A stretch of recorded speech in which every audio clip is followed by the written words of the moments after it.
I didn't always want to be a writer. I wasn't one of those children who's always sort of scribbling stories and putting on plays, but I was always a reader, to the point where I'd get in trouble at school for like hiding under tables with the book when I was supposed to be doing something else.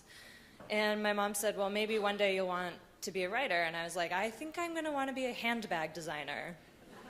Or I think I'm going to want to be a stockbroker, just other things I'd be terrible at. And she was like, okay, good luck with that.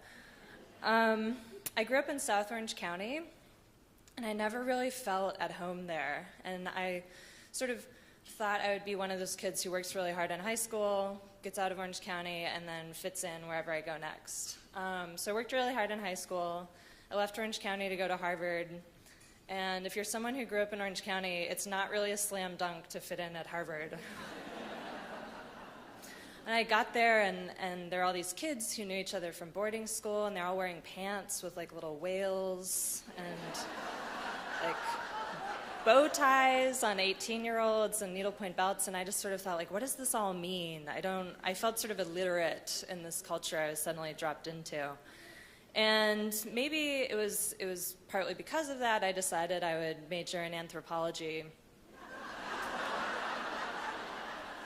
And my freshman fall, I took Intro to Social Anthro, and pretty quickly I realized that if you're an anthropologist, you aren't supposed to judge people. So clearly that wasn't going to work.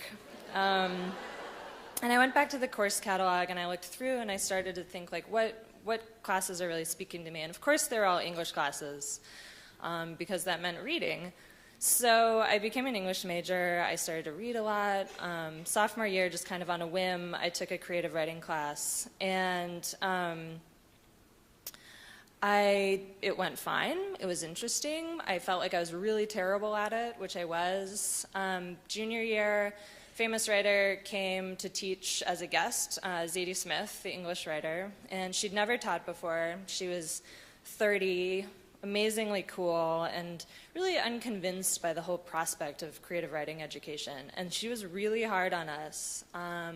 She gave us check minuses on our little writing exercises. She just wrote purple prose on mine and handed it back. And for some people this was really discouraging, but I found it inspiring in a way. It sort of drove home that this is hard, that's part of what makes it worthwhile. And she's said elsewhere that for her, being a writer involves always being a little bit sad, because nothing she writes is ever what she wants it to be. And that was a really crucial lesson for me as well, starting just at that very early stage, that the goal was to keep my ego out of it and to be rigorous with myself, to make everything as good as it could be, even if that was hard. And then at the end of the day, to make peace with imperfection, because nothing's ever perfect. There's no perfect book.